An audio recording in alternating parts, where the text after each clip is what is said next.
ನಮಸ್ತೆ ಎಲ್ಲರಿಗೂ. ಇವತ್ತು ಕೂಡ ಒಂದು ಇಂಟ್ರೆಸ್ಟಿಂಗ್ ಸ್ಟೋರಿ ಜೊತೆ ಬಂದಿದ್ದೇನೆ.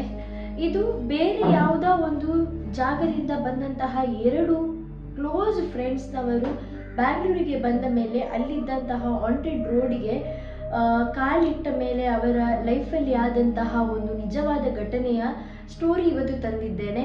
ಸೊ ಹೆಲೋ ಗೈಸ್, ನಾನು ನಿಮ್ಮ ರಶ್ಮಿ. ಇವತ್ತಿನ ವಿಡಿಯೋದಲ್ಲಿ ಅವರ ಜೊತೆ ಏನು ನಡೀತು, ಅವರು ಆ ಜಾಗಕ್ಕೆ ಕಾಲು ಯಾಕೆ ಇಟ್ಟರು, ಈ ಥರದ ಕ್ವಶನ್ಸ್ಗಳಿಗೆ ಈ ವಿಡಿಯೋದಲ್ಲಿ ಆನ್ಸರ್ ಸಿಗುತ್ತೆ. ಸೊ ಬನ್ನಿ ವಿಡಿಯೋ ಸ್ಟಾರ್ಟ್ ಮಾಡೋಣ. ರಾಜೇಶ್ ಹಾಗೂ ಕಾರ್ತಿಕ್ ಇವರಿಬ್ಬರು ತುಂಬ ಕ್ಲೋಸ್ ಫ್ರೆಂಡ್ಸ್ ಆಗಿದ್ರು. ಇವರು ಬ್ಯಾಂಗ್ಳೂರಿನ ಜನಗಳಾಗಿರಲಿಲ್ಲ. ಇವರು ಬೇರೆ ಯಾವುದೋ ಒಂದು ಜಾಗದಲ್ಲಿ ಡಿಗ್ರಿ ಕಲಿತಾ ಇದ್ರು. ಫಸ್ಟ್ 2 ಡಿಗ್ರಿ ಮಾಡುವಾಗ ಅಷ್ಟೇನು ಇಂಟ್ರೆಸ್ಟಿಂಗ್ ಆಗಿ ಓದ್ತಾ ಇದ್ದಂತಹ ಮಕ್ಕಳು ಇವರಲ್ಲ. ಇವರಲ್ಲಿ ರಾಜೇಶ್ ಸ್ವಲ್ಪ ಬುಕ್ಲ ಹಾಗೂ ಕಾರ್ತಿಕ್ ಈ ಪ್ರೇತ ಭೂತ ಇದರ ಮೇಲೆ ಯಾವುದ್ರ ಮೇಲೆ ಕೂಡ ನಂಬಿಕೆ ಇಲ್ಲದಂತಹ ವ್ಯಕ್ತಿತ್ವ ಅವರದಾಗಿತ್ತು. ಹಾಗೂ ಒಂದು ದಿವಸ 3rd ಇಯರ್ ಕಂಪ್ಲೀಟ್ ಮಾಡಿ ಅದರಲ್ಲಿ ಒಳ್ಳೆ ರೀತಿಯಲ್ಲಿ ಮಾರ್ಕ್ಸ್ ತೆಗೆದು ಇವರಿಗೆ ಬ್ಯಾಂಗ್ಳೂರಲ್ಲಿ ಜಾಬ್ ಸಿಗುತ್ತೆ. ಸೊ ಇವರಿಗೆ ಬ್ಯಾಂಗ್ಳೂರು ಆಫೀಸಿಂದ 2 ಬೇರೆ ಬೇರೆ ಹೋಟೆಲ್ಸ್ನಲ್ಲಿ ಇವರಿಗೆ ಬುಕ್ಕಿಂಗ್ ಆಗಿರುತ್ತೆ ರೂಮ್. ಇವರು ಅಲ್ಲಿ ಬ್ಯಾಂಗ್ಳೂರಿಗೆ 4th ಆಫ್ ಏಪ್ರಿಲ್ ಬಂದ ಮೇಲೆ ಅವರು ರಾಜೇಶ್ಗೆ ಆಫೀಸಿಗೆ ಹತ್ತಿರ ಇದ್ದಂತಹ ಹೋಟೆಲ್ನಲ್ಲಿ ರೂಮ್ ಸಿಕ್ಕಿರುತ್ತೆ. ಬಟ್ ಕಾರ್ತಿಕ್ಗೆ ರಾಜೇಶ್ಗಿಂತ 1 ಕಿಲೋಮೀಟರ್ ದೂರದಲ್ಲಿ ರೂಮ್ ಸಿಕ್ಕಿರುತ್ತೆ. ಸೊ ರಾಜೇಶ್ಗೆ ಅಷ್ಟೇನು ರಿಸ್ಟ್ರಿಕ್ಷನ್ಸ್ ಅವರ ಹೋಟೆಲಲ್ಲಿ ಇರುವುದಿಲ್ಲ. ಬಟ್ ಕಾರ್ತಿಕ್ಗೆ ಅವನ ಹೋಟೆಲಲ್ಲಿ ತುಂಬಾ ರಿಸ್ಟ್ರಿಕ್ಷನ್ಸ್ ಇರುತ್ತೆ. ಚಿಕನ್ಸ್ ತರುವಾಗಿಲ್ಲ, ಹಾಗೂ ಸ್ಮೋಕಿಂಗ್ ಮಾಡುವಾಗಿಲ್ಲ, ಡ್ರಿಂಕ್ಸ್ ಮಾಡುವಾಗಿಲ್ಲ, ಈ ಥರದ ತುಂಬ ರಿಸ್ಟ್ರಿಕ್ಷನ್ಸ್ ಕೊಟ್ಟಿರ್ತಾರೆ. ಆದ ನಂತರ ಒಂದು ದಿವಸ ಏನಾಗುತ್ತೆ ಅಂದರೆ, ಆಫೀಸಿಗೆ ಹೋಗ್ತಾ ಇದ್ದ ಹಾಗೆ ವೀಕೆಂಡ್ ಬಂದಾಗ ರಾಜೇಶ್ ಕಾರ್ತಿಕ್ ಹತ್ರ ಹೇಳ್ತಾನೆ, ಇವತ್ತು ನನಗೆ ಬಿರಿಯಾನಿ ತಿನ್ನಲಿಕ್ಕೆ ಆಸೆ ಆಗ್ತಿದೆ, ನಾವು ಈವ್ನಿಂಗ್ ಎಲ್ಲಿಗಾದರೂ ಹೋಗೋಣ ಅಂತ. ಸೊ 6 o'clock ಇದ್ದ ಈವ್ನಿಂಗ್ ಇವರು ಹೊರಗಡೆ ಹೋದವರು ಇಬ್ಬರು ಕೂಡ ಶಾಪಿಂಗಿಗೆಲ್ಲ ಹೋಗ್ತಾರೆ. ಅಲ್ಲಿದ್ದಂತಹ ಬ್ಯಾಂಗ್ಳೂರು ಮಾಲ್ಗೆ ಹೋಗಿ ಪರ್ಫ್ಯೂಮ್ಸ್ ಎಲ್ಲ ಪರ್ಚೇಸ್ ಮಾಡ್ತಾರೆ. ಕಾರ್ತಿಕ್ ಕೂಡ ಅದನ್ನು ಸ್ವಲ್ಪ ಟ್ರೈ ಕೂಡ ಮಾಡ್ತಾನೆ. ಅದ ನಂತರ ಫೇಸ್ ವಾಶ್ ಅದನ್ನೆಲ್ಲ ಪರ್ಚೇಸ್ ಮಾಡಿ ರಿಟರ್ನ್ ಬರುವಾಗ ಊಟ ಕೂಡ ಮಾಡಿಬಿಟ್ಟು ಬರ್ತಾರೆ. ಅರೌಂಡ್ ಒಂದು 10:30-11 ಆಗುವಾಗ ಇವರು ಓಲಾ ಬುಕ್ ಮಾಡುವಾಗ ಅವರ ಬುಕ್ಕಿಂಗ್ ಕನ್ಫರ್ಮ್ ಮಾಡ್ತಾ ಇರಲಿಲ್ಲ. ಯಾಕಂದರೆ ಅವರಿದ್ದಂತಹ ಜಾಗ ಸ್ವಲ್ಪ ಕ್ರೀಪಿ ಇದ್ದ ಕಾರಣ ಯಾರು ಕೂಡ ಓಕೆ ಮಾಡ್ತಿರ್ಲಿಲ್ಲ. ಬಟ್ ಇವರಿಗೆ ಯಾರಿಗೂ ಅದರ ಬಗ್ಗೆ ಸ್ವಲ್ಪನೂ ನಾಲೆಜ್ ಇರಲಿಲ್ಲ. ಅದ ನಂತರ ಇವರು ಡಿಸೈಡ್ ಮಾಡ್ತಾರೆ ಏನಂದರೆ, ಅಲ್ಲಿಂದ ಜಸ್ಟ್ 3 ಕಿಲೋಮೀಟರ್ ದೂರದಲ್ಲಿ ಇವರ ಹೋಟೆಲ್ಸ್ ಇದ್ದದ್ದು. ಆದ ಕಾರಣ ಇವರು ವಾಕಿಂಗ್ ಬೈ ಶಾರ್ಟ್ಕಟ್ ರೋಡಲ್ಲಿ ಹೋಗುವ ಅಂತ ಗೂಗಲ್ ಮ್ಯಾಪ್ ಸೆಲೆಕ್ಟ್ ಮಾಡಿ ಅದರ ರೂಟ್ ಪ್ರಕಾರ ಹೋಗ್ತಾ ಇರ್ತಾರೆ. ಹೋಗ್ತಾ ಇರುವಾಗ ಅವರು ಒಂದು ಸೈಲೆಂಟ್ ಆದ ರೋಡನ್ನು ಹಿಡ್ಕೊಳ್ತಾರೆ. ಅಲ್ಲಿ ಹೋಗ್ತಾ ಇರುವಾಗ ಒಬ್ಬ ಕುಡುಕ ಬಂದು ಇಲ್ಲಿಂದ ಹೋಗಬೇಡಿ ಅಂತ ಕನ್ನಡ ಭಾಷೆಯಲ್ಲಿ ಅವರಿಗೆ ಹೇಳಲಿಕ್ಕೆ ಟ್ರೈ ಮಾಡ್ತಾ ಇರ್ತಾನೆ.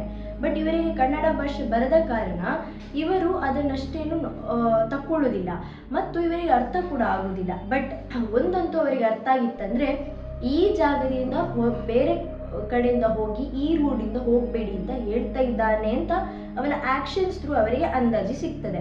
ರಾಜೇಶ್ ಏನು ಹೇಳ್ತಾನೆ, ಬೇಡ, ನಾವು ಈ ರೋಡಿಂದ ಹೋಗುದು, ಬೇರೆ ರೋಡಿಂದ ಲಾಂಗ್ ಆದರೂ ಚಿಂತೆ ಇಲ್ಲ, ಹೋಗುವ ಅಂತ.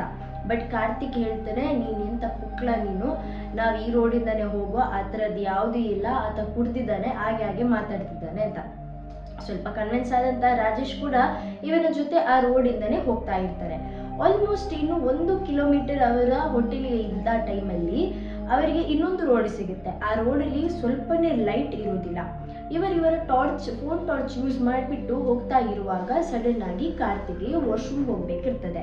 ಅಲ್ಲೇ ಸ್ಟ್ರೀಟ್ ಅಲ್ವಾ ಅಂತ ಸೈಡಲ್ಲೇ ವಾಶ್ರೂಮ್ ಮಾಡ್ತಾ ಇರುವಾಗ ಕಾರ್ತಿಕ್ ರಾಜೇಶನ್ನ ಹೇಳ್ತಾನೆ, ಇಲ್ಲಿ ನೋಡು ಏನೋ ನನ್ನ ಶೂ ಅಡಿಯಲ್ಲಿ ಇದೆ ಅಂತ.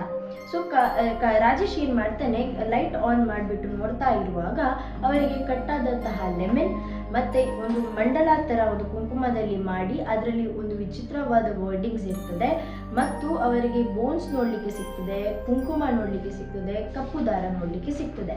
ಬಟ್ ಕಾರ್ತಿಕ್ ಅನ್ಫಾರ್ಚುನೇಟ್ ಆಗಿ ಆ ಮಂಡಲದ ನಡುವಲ್ಲಿದ್ದ. ಇದನ್ನ ನೋಡಿದ ರಾಜೇಶ್ ಇಮಿಡಿಯೇಟ್ ಆಗಿ ಕಾರ್ತಿಕನ್ನ ಎಳ್ದು ಅವನ ಹತ್ರ ಹೇಳ್ತಾನೆ, ಏನಾಯ್ತು, ಏನೋ ಒಂದು ಅಪಶಕನ, ಇದೆಲ್ಲ ಬ್ಲ್ಯಾಕ್ ಮ್ಯಾಜಿಕ್ ಮಾಡಿಟ್ಟಿದ್ದಾರೆ ಅಂತ. ಆಗ ಅವನು ಹೇಳ್ತಾರೆ, ಸುಮ್ಮನೆ ಇಲ್ಲಿ ಯಾರು ಬರಬಾರ್ದು ಅಂತ ಯಾರೋ ಸುಮ್ಮನೆ ಇದು ಮಾಡಿದ್ದಾರೆ, ನೀನು ಈ ಮುಂಚಿನ ಕಾಲದ ಥರ ಥಿಂಕ್ ಮಾಡಬೇಡ ಅಂತ ಹೇಳಿ ಇನ್ನೊಂದ್ಸಲಿ ಕನ್ವಿನ್ಸ್ ಮಾಡಿ ಅಲ್ಲಿಂದ ಹೊರಟೋಗ್ತಾರೆ. ಸೊ ರಾಜೇಶ್ ಹೋಟೆಲ್ ಬಂತು, ರಾಜೇಶ್ ಒಳಗೆ ಹೋಗ್ತಾನೆ, ಕಾರ್ತಿಕ್ ಅಲ್ಲಿಂದ ಒಬ್ಬನೇ ಆತನ ಹೋಟೆಲಿಗೆ ಹೋಗ್ತಾನೆ. ಸೊ 1 ಕಿಲೋಮೀಟರ್ ದೂರ ಇದ್ದಂತಹ ಕಾರ್ತಿಕ್ ಹೋಟೆಲ್ ರೀಚ್ ಆದ ನಂತರ ಕಾರ್ತಿಕ್ ರಾಜೇಶ್ಗೆ ಕಾಲ್ ಮಾಡಿ ನಾನು ರೀಚ್ ಆದೆ ಅಂತ ಹೇಳ್ತಾರೆ. ಆದ ನಂತರ ರಾಜೇಶ್ ಕೂಡ ಮಲಗ್ತಾನೆ, ಕಾರ್ತಿಕ್ ಕೂಡ ಮಲಗ್ತಾನೆ. ರಾಜೇಶ್ಗೆ ಅವತ್ತೊಂದು ದಿವಸ ರಾತ್ರಿ ಕೆಟ್ಟ ಕನಸು ಬೀಳ್ತದೆ. ಆತನ ಫ್ರೆಂಡ್ ಕಾರ್ತಿಕ್ ಬೆಂಕಿಯಲ್ಲಿ ಸುಟ್ಟುವಂತಹ ಕನಸು ಬರ್ತಾ ಇರುತ್ತದೆ. ಇದನ್ನ ನೋಡಿ ಗಾಬರಿಯಲ್ಲಿ ಎಚ್ಚರಿಕೆ ಆಗುವಾಗ ಅವನಿಗೆ ಗೊತ್ತಾಗ್ತದೆ ಇದು ನೆಕ್ಸ್ಟ್ ಡೇ ಮಾರ್ನಿಂಗ್ 8 o'clock ಆಗಿತ್ತು ಅಂತ. ಆದ ನಂತರ ಈತ ಏನು ಮಾಡ್ತಾನಂದ್ರೆ ಇನ್ನು ಫ್ರೆಶ್ ಅಪ್ ಆಗುವ, ಇದೊಂದು ಕೆಟ್ಟ ಕನಸು ಅಂತ ಅಂದ್ಕೊಂಡು ಫ್ರೆಶ್ ಅಪ್ ಆಗಲಿಕ್ಕೆ ಹೋಗುವಾಗ ತನ್ನ ಮುಖವನ್ನು ತನ್ನ ಮಿರರಲ್ಲಿ ನೋಡುವಾಗ ಸುಮ್ಮನೆ ಶಾಕ್ ಆಗ್ತಾನೆ. ಯಾಕಂದರೆ ಆತನ 2 ಕಣ್ಣು ಕೂಡ ಕೆಂಪಗಾಗಿತ್ತು. ಇದಾದ ನಂತರ ಅವ ಏನು ಮಾಡ್ತಾನೆ, ಹತ್ತಿರದಲ್ಲಿದ್ದಂತಹ ಮೆಡಿಕಲ್ಗೆ ಹೋಗಿ ಇದಕ್ಕೆ ಬೇಕಾದಂತಹ ಮೆಡಿಕೇಶನ್ಸ್ ಎಲ್ಲ ತಗೊಂಡು ಬರ್ತಾನೆ. ಅವನು ಕೂಡ ಒಂಥರ ಅವನ ಬಾಡಿ ಒಂಥರ ಕೆಟ್ಟ ಸ್ಮೆಲ್ ಬಂದಾಗೆ ಫೀಲ್ ಆಗ್ತಾ ಇರ್ತದೆ. ಆದ ನಂತರ ಕಾರ್ತಿಕ್ಗೆ ಕಾಲ್ ಮಾಡ್ತಾನೆ. ಕಾರ್ತಿಕ್ಗೆ 5-6 ಸರಿ ಕಾಲ್ ಮಾಡಿದ್ರು ಕಾರ್ತಿಕ್ ರಿಸೀವ್ ಮಾಡ್ತಿರ್ಲಿಲ್ಲ. ಇದನ್ನು ನೋಡಿ ಒಂದ್ಸಲಿಗೆ ತನಗೆ ತುಂಬ ಹೆದರಿಕೆ ಆಗ್ತದೆ. ಬಟ್ ನಾರ್ಮಲಿ ಅವ ರಿಸೀವ್ ಮಾಡ್ತಿದ್ದ ಕಾರಣ ಮೋಸ್ಟ್ಲಿ ಮಲಗಿರ್ಬೋದು ಅಂತ ಪಾಸಿಟಿವ್ ಥಿಂಕ್ ಮಾಡಿ ಹಾಗೆ ಕಾಲ್ ಮಾಡದೆ ಸುಮ್ಮನೆ ಇರ್ತಾನೆ. ಆದ ನಂತರ ಒಂದು ಅರ್ಧ ಗಂಟೆ ನಂತರ ಕಾರ್ತಿಕ್ ಕಾಲ್ ಬರುತ್ತೆ. ಕಾರ್ತಿಕ್ ಕಾಲ್ ಮಾಡಿ ಏನು ಹೇಳ್ತಾನಂದ್ರೆ ನನಗೆ ಇಲ್ಲಿ ಸರಿ ಕಾಣ್ತಿಲ್ಲ, ಬಾ ಬೇಗ ಬಾ ಅಂತ ಒಂದು ಗಾಬರಿಯಲ್ಲಿ ಹೇಳ್ತಾನೆ. ಅದನ್ನು ಕೇಳಿದಂತಹ ರಾಜೇಶ್ ಏನು ಮಾಡ್ತಾನೆ, ಇಮಿಡಿಯೇಟ್ ಆಗಿ ಅವನ ಹೋಟೆಲ್ಗೆ ಹೋಗ್ಬಿಟ್ಟು ರಿಸೆಪ್ಷನಿಸ್ಟ್ ಹತ್ರ ಇವನ ಡೀಟೇಲ್ಸ್ ಕೊಟ್ಟು ಕಾರ್ತಿಕ್ ರೂಮಿಗೆ ಹೋಗ್ತಾನೆ. ಕಾರ್ತಿಕ್ ರೂಮಿಗೆ ಹೋಗಿ ಡೋರ್ ಓಪನ್ ಮಾಡುವಾಗ ಒಂಥರ ಗಬ್ಬು ನಾತ ಬರ್ತಿರ್ತದಂತೆ, ಆಸ್ ಇಫ್ ಒಂದು ಚಿಕನನ್ನು ಎಷ್ಟೋ ದಿವಸಕ್ಕೆ ಹಾಗೆ ಇಟ್ಟಿದ್ದಾಗೆ. ಆದ ನಂತರ ನೋಡುವಾಗ ಆತ ಮುಂಚಿನ ದಿವಸ ಒಂದು ಚಿಕನ್ ಪರ್ಚೇಸ್ ಮಾಡಿರ್ತಾನೆ ನೈಟ್ ತಿನ್ನುವ ಅಂತ, ಅದು ಎಲ್ಲ ರೂಮಲ್ಲಿ ಬಿದ್ದಿರ್ತದಂತೆ. ಇವೊಂದು ಅವನ ಅರ್ಧ ಕೂದಲು ಒಂದು ಸೈಡೆಡ್ ಹೇರ್ ಉಂಟಲ್ಲ ಅದು ಟ್ರಿಮ್ ಮಾಡಿದಾಗೆ ಕೂದಲೆಲ್ಲ ನೆಲದಲ್ಲಿ ಬಿದ್ದಿತ್ತಂತೆ. ಸೊ ಅದನ್ನು ನೋಡಿ ಇವನಿಗೆ ಒಂದ್ಸಲಿಗೆ ಶಾಕ್ ಕೂಡ ಆಗ್ತದೆ. ಬಟ್ ಏನಂದರೆ ಇದೆಲ್ಲ ಆಗುವ ಟೈಮಲ್ಲಿ ಈತ ತುಂಬಾ ವೀಕ್ ಇದ್ದ ಕಾರಣ ಹುಷಾರಿಲ್ಲದೆ ಈ ರೀತಿ ಮಾಡ್ಕೊಂಡಿದ್ದಾನ ಅಂತ ರಾಜೇಶ್ ಥಿಂಕ್ ಮಾಡ್ತಾ ಇರುವಾಗ ಏನಾಗ್ತದೆ ಅಂದರೆ ಸಡನ್ ಆಗಿ ಈತ ರಿಸೆಪ್ಷನಿಸ್ಟ್ ಹತ್ರ ಹೋಗಿ ಇದೆಲ್ಲ ಆದ ಘಟನೆ ಹೇಳ್ತಾರೆ. ಆದಮೇಲೆ ರಿಸೆಪ್ಷನಿಸ್ಟ್ ಬಂದು ನೋಡುವಾಗ ಫಸ್ಟ್ ಅವಳಲ್ಲಿ ಬಿದ್ದಿದ್ದಂತಹ ಚಿಕನ್ ಬಗ್ಗೆ ಹೇಳಿ ಬೊಬ್ಬೆ ಹೊಡಿತಿರ್ತಾಳೆ. ಸೊ ರಾಜೇಶ್ ಹೇಳ್ತಾನೆ ಚಿಕನ್ ಬಗ್ಗೆ ಬಿಡಿ, ಅವನಿಗೆ ಇಮಿಡಿಯೇಟ್ ಆ್ಯಂಬುಲೆನ್ಸ್ ಬೇಕು, ಆ್ಯಂಬುಲೆನ್ಸ್ ಕರೆಸಿ ಅಂತ. ಯಾಕಂದರೆ ಒಂದನೇ ರಾಜೇಶ್ ಹೊಸಬ ಬ್ಯಾಂಗ್ಳೂರ್ಗೆ, ಅವರಿಗೆ ಯಾವುದೇ ರೀತಿಯ ಫ್ರೆಂಡ್ಸ್ ಇಲ್ಲ. ಸೊ ಯಾರ ಹತ್ರ ಕೂಡ ಹೇಳುವಾಗಿಲ್ಲ. ಆ್ಯಂಬುಲೆನ್ಸ್ ಬಂದ ಮೇಲೆ ಅವನನ್ನು ಆ್ಯಂಬುಲೆನ್ಸಲ್ಲಿ ಹಾಕಿ ಹತ್ತಿರದ ಹಾಸ್ಪಿಟಲ್ಗೆ ಹೋಗಿ ನೋಡುವಾಗ ಆತನಿಗೆ ಫುಡ್ ಪಾಯ್ಸನ್ ಅಂತ ಡಾಕ್ಟರ್ ಹೇಳ್ತಾರೆ. ಆಗಿರ್ಬೋದು ಅಂತ ಇವರು ಕೂಡ ಮೆಡಿಸಿನ್ಸ್ ತಗೊಂಡು ರಿಟರ್ನ್ ಮನೆಗೆ ಬರ್ತಾರೆ. ರಿಟರ್ನ್ ಮನೆಗೆ ಅವರ ಹೋಟೆಲ್ಗೆ ಬಂದ ಮೇಲೆ ಇವ ಏನು ಮಾಡ್ತಾನೆ ರಾಜೇಶ್, ಅವನಿಗೆ ಬ್ರೇಕ್ಫಾಸ್ಟ್ ಏನಾದ್ರು ತರುವ ಅಂತ ಇಮಿಡಿಯೇಟ್ ಹೋಗಿ ಅಲ್ಲಿಂದ ಒಂದು ಲೈಟ್ ಫುಡ್ ತಗೊಂಡು ಬರ್ತಾನೆ. ತಗೊಂಡು ಬಂದು ಅವನ ಹತ್ರ ಕೊಡುವಾಗ ಕಾರ್ತಿಕ್ ಅದನ್ನು ಲೆಫ್ಟ್ ಹ್ಯಾಂಡಿಂದ ವಿಯರ್ಡ್ ಆಗಿ ತಿಂತಾ ಇದ್ದ, ಆಸ್ ಇಫ್ ಎಷ್ಟೋ ವರ್ಷ ತಿನ್ನೋದಾಗೆ. ಇದನ್ನು ನೋಡಿದ ರಾಜೇಶ್ ಏನು ಹೇಳ್ತಾನೆ, ಯಾವಾಗಲೂ ರೈಟ್ ಹ್ಯಾಂಡಲ್ಲಿ ತಿಂತಿದ್ದ ತಾನೆ, ಇವತ್ತು ಯಾಕೆ ಲೆಫ್ಟ್ ಹ್ಯಾಂಡಲ್ಲಿ ತಿಂತಿದ್ಯಾ, ಅಷ್ಟು ಫಾಸ್ಟ್ ಯಾಕೆ ತಿಂತಿದ್ಯಾ ಅಂತ. ಆಗ ಕಾರ್ತಿಕ್ ಅದು ಕೇಳಿದಕ್ಕೆ ಸಿಟ್ಟು ಬಂದು ಆ ಪ್ಲೇಟನ್ನು ಬಿಸಾಡಿ ಒಂದು ಮೂಲೆಗೆ ಹೋಗಿ ಅವನ ಕೂದಲನ್ನು ಎಳೆದು ಕೆಳಗಾಗ್ತಾನೆ. ಅದನ್ನು ನೋಡಿದ ರಾಜೇಶ್ ಫುಲ್ ಶಾಕ್ ಆಗಿಬಿಟ್ಟು ಹೆದರಿ ತನ್ನ ಕಾರ್ತಿಕ್ ಅವರ ತಂದೆಗೆ ಕಾಲ್ ಮಾಡಿಬಿಟ್ಟು ವಿಷಯ ತಿಳಿಸ್ತಾರೆ. ಅವರು ಅವತ್ತಿನ ರಾತ್ರಿಯೇ ಬ್ಯಾಂಗ್ಳೂರಿಗೆ ಬಂದುಬಿಟ್ಟು ಅವರು ಅವನನ್ನು ಹತ್ತಿರ ಇದ್ದ ಹಾಸ್ಪಿಟಲಿಗೆ ಕರ್ಕೊಂಡೋಗಿ ಸ್ಕ್ಯಾನಿಂಗ್ಸ್ ಎಲ್ಲ ತೆಗಿತಾರೆ. ಹಾಗೂ ರಾಜೇಶ್ ಕೂಡ 1-2 ಬೈತಾರೆ, ಯಾಕಂದರೆ ಅವನ ಜೊತೆ ಇದ್ದತ್ತಾನೆ ಕಾರ್ತಿಕ್, ಅದಕ್ಕೋಸ್ಕರ. ಆದಮೇಲೆ ಇದರ ಬಗ್ಗೆ ಟೆನ್ಷನಲ್ಲಿ ಕುತ್ಕೊಂಡಿರುವಾಗ ಅಲ್ಲಿದ್ದಂತಹ ವಾರ್ಡ್ ಬಾಯ್ ಏನು ಹೇಳ್ತಾನೆ, ಇದು ಮೆಡಿಕೇಷನಲ್ಲೆಲ್ಲ ಕಂಟ್ರೋಲ್ ಆಗುವಂತಹದ್ದಲ್ಲ, ನಾನೊಂದು ಸ್ವಾಮೀಜಿಯವರ ನಂಬರ್ ಕೊಡ್ತೇನೆ, ಕನ್ಸಲ್ಟ್ ಮಾಡಿ ನೋಡಿ ಅಂತ. ಸೊ ಸ್ವಾಮೀಜಿಯವರ ನಂಬರ್ ತಗೊಂಡು ಕನ್ಸಲ್ಟ್ ಮಾಡಿ ನೋಡುವಾಗ ಅವರೇ ಹೇಳ್ತಾರೆ, ಇವನಿಗೆ ಯಾವುದೋ ಒಂದು ದುಷ್ಟಶಕ್ತಿ ಹಿಡಿದಿದೆ, ಇವಾಗ ಬ್ಯಾಂಗ್ಳೂರಿಂದ ಸ್ವಲ್ಪ ಸಮಯ ಹೊರಗಿಡಿ, ನಾನು ಹೇಳುವ ಟೈಮಲ್ಲಿ ಬನ್ನಿ, ನಾವು ಪೂಜೆ ಮಾಡಿಬಿಟ್ಟು ಅದನ್ನು ತೆಗೆದು ಬಿಡುವ ಅಂತ ಹೇಳ್ತಾರೆ.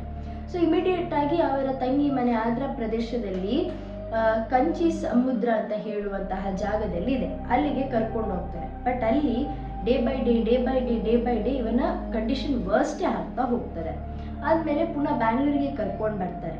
ಬ್ಯಾಂಗ್ಳೂರಿಗೆ ಕರ್ಕೊಂಡು ಬಂದು ಆ ಸ್ವಾಮೀಜಿ ಅವನ ಹತ್ರ ಮಾತಾಡುವಾಗ ಆ ಜಾಗ ತೋರಿಸಿ ಹೇಳುವಾಗ ಇವರು ಆ ಜಾಗ ತೋರಿಸ್ತಾರೆ.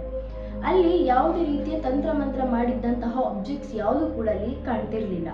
ಬಟ್ ಗುರುಜಿಗೆ ಗೊತ್ತಿತ್ತು ಅಲ್ಲಿ ಏನೋ ಇತ್ತು ಅಂತ. ಆ್ಯಂಡ್ ಇವ ಆ ಟೈಮಲ್ಲಿ ಹಾಕಿದಂತಹ ಸ್ಟ್ರಾಂಗ್ ಪರ್ಫ್ಯೂಮ್ ಸ್ಮೆಲ್ಲಿಂದ ಇವನಿಗೆ ಅಟ್ರಾಕ್ಟ್ ಆಗಿದೆ ಅಂತ ಅನ್ಕೊಳ್ತಾರೆ. ತದನಂತರ ಅವರಿಗೆ ಒಂದು ದಾರ ಕೊಟ್ಟಿರ್ತಾರೆ ಅದನ್ನು ಹಾಕಲಿಕ್ಕೆ. ಅದು ಹಾಕಿದ ತಕ್ಷಣವೇ ಅವನ ಬಾಡಿಯಲ್ಲೆಲ್ಲ ಬರ್ಂಟ್ ಮಾರ್ಕ್ಸ್ ಆಗಲಿಕ್ಕೆ ಸ್ಟಾರ್ಟ್ ಆಯಿತು. ಆದಮೇಲೆ ಅದನ್ನು ಹೇಗಾದರೂ ಮಾಡಿ ತೆಗೆದು ಬಿಡ್ತಾರೆ. ಹಾಗೂ ರಾಜೇಶು ಕೂಡ ಒಂದು ಲಾಕೆಟ್ ಕೊಡ್ತಾರೆ, ಇದನ್ನು ತಪ್ಪಿ ಕೂಡ ನೀನು ತೆಗಿಬಾರ್ದು ಅಂತ. ಇದಾದ ನಂತರ ಕಾರ್ತಿಕ್ ತಂದೆ ಅವ ರಿಕವರ್ ಆಗುವ ಟೈಮಲ್ಲಿ ಅಲ್ಲಿದ್ದಂತಹ ಆಫೀಸಲ್ಲೆಲ್ಲ ಮಾತಾಡಿ ಅವರ ಬೇರೆ ಬೇರೆಯಲ್ಲಿದ್ದಂತಹ ಬ್ರ್ಯಾಂಚ್ಗೆ ಇನ್ಫಾರ್ಮ್ ಮಾಡಿ ಟ್ರಾನ್ಸ್ಫರ್ ತಗೊಳಿಸ್ತಾರೆ. ಬಟ್ ಈತನಿಗೆ 2 ದಿವಸದಲ್ಲಿ ಆದಂತಹ ಎಷ್ಟು ದೊಡ್ಡ ಅಪಘಾತ ಅವನಿಗೆ ಆಲ್ಮೋಸ್ಟ್ 6 ಮಂತ್ಸ್ ತಗೊಂಡಿದೆ ರಿಕವರ್ ಆಗಲಿಕ್ಕೆ. ಸೊ ಈಗ ಹುಷಾರಾಗಿದ್ದಾನೆ ಕಾರ್ತಿಕ್. ಆತನ ಬೇರೆ ಊರಲ್ಲಿ ಕೆಲಸ ಮಾಡ್ತಿದ್ದಾನೆ, ಸ್ವಲ್ಪ ಫಿಯರಲ್ಲಿ ಇರ್ತಾನೆ. ಬಟ್ ಏನು ಮಾಡೋದು, ಅವನ ಕಷ್ಟ ಅವನಿಗೆ ಗೊತ್ತು ತಾನೆ. ಸೊ ಈ ವಿಡಿಯೋ ನಿಮಗೆ ಇಷ್ಟ ಆಗಿದೆ ಅಂತ ಅಂದ್ಕೊಳ್ತಾ ಇವತ್ತಿನ ವಿಡಿಯೋ ಇಲ್ಲಿಗೆ ಎಂಡ್ ಮಾಡ್ತಾ ನೆಕ್ಸ್ಟ್ ಇಂಟ್ರೆಸ್ಟಿಂಗ್ ವಿಡಿಯೋದಲ್ಲಿ ಸಿಗ್ತೇನೆ.